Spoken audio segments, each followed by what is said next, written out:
Oh, hi. I didn't see you there. I'm Philbert D, and I'm still a disembodied voice this week. This is Phil on Films.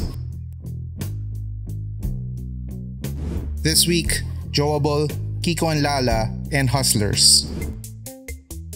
Kim Molina is Elsa, a woman who has become increasingly frustrated with her eternal singledom. She lashes out at her coupled friends, has a strained relationship with her mother, and largely tries to run away from her sadness by keeping beer in her tumbler at all times. The film sketches out her sad, frustrated existence, following her as she continues to fall apart from her loneliness. It probably would have helped if we saw Elsa putting in more of an effort. She makes it out like it's some great injustice that she doesn't have a boyfriend, that the universe is conspiring against her to keep her from finding a significant other, but we don't even see her going on Tinder or hitting on guys or even expressing that she has a crush on somebody. It makes her complaining seem more annoying than it already is, and it makes the character unlikable in spite of the considerable charms of the actress playing her, Kim Molina. Kim Molina is great. She commits to everything that she's given. Even if the joke is old, she'll add layers to it. She makes a drama work even when it's kinda icky. She's so good in fact that I think this film actually came close to winning me over. And then Gerald Napoles rides in on a motorcycle wearing a turban, speaking in an Indian accent. I don't think I have to explain why that's problematic, but I ended up doing it on Twitter anyway because somebody took offense to me finding offense in that for some reason. I'm just going to say that this film didn't need him to be Indian, that it doesn't matter to the story, and I wish there was just anybody in this production who would have just spoken up and said, hey, do we need to do this? Is this really that important to us? Is it really important to us to have a character named Bombay? It gets worse actually as the film goes on, and you really have to doubt the judgment of these people. Again, this film was kind of iffy to begin with. The editing is not great. The cinematography is okay, I guess, but nothing really extraordinary. And a lot of the jokes are old. The one reason to see this is if you like Kim Molina, but then you'd have to put up with this normalized racism that's so troubling. 1 star.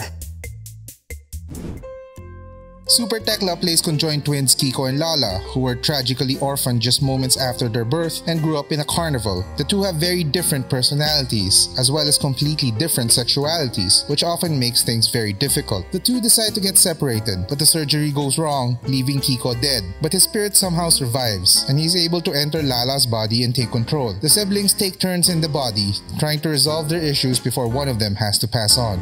There really isn't a whole lot to say about this movie, other than it's bad. And it's bad in a pretty uninteresting way. It's mostly lazy. You can basically feel it in the story. No effort was really put into trying to make it coherent or consistent. The characters don't act in any logical way. They're just there to scream at each other and be mean to each other, and sometimes they're helping the good guys and sometimes they're helping the bad guys, and nobody is interesting enough to really make this story work.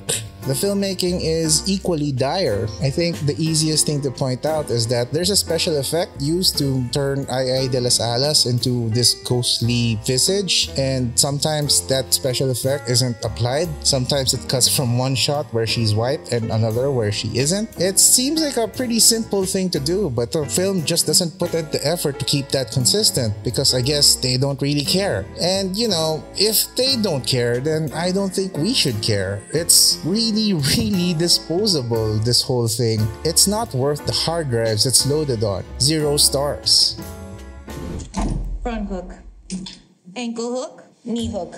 From here you can do the carousel. Just switch and wrap.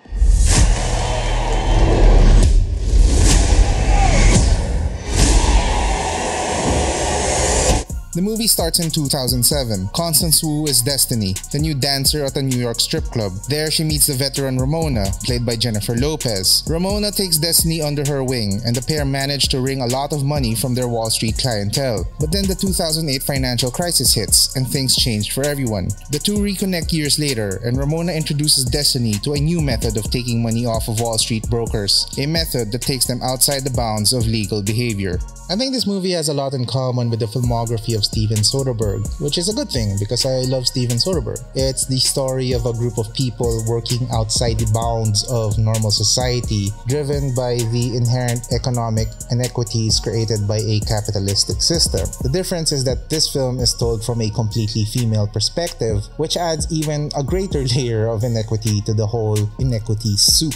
It's pretty smart and fun, and I think the film gets a lot of fuel out of acknowledging that these characters aren't really noble or particularly good. It's just that the system is so broken that they're given this opportunity to take down these terrible, terrible men. I do think some of the character work gets inconsistent. The central relationship between Destiny and Ramona is something the film hangs its emotional core on, and I'm not entirely convinced that it earns all of the shifting attitudes between them. Having said that, it's an interesting exploration of a female relationship, one where the power balance seems so central to the way that they treat each other. Also, through all that, Jennifer Lopez is simply amazing. She's just super watchable. You can't keep your eyes off of her. She commands the screen with a star presence that we haven't really seen from her in a while, and it's great to see her doing what she does.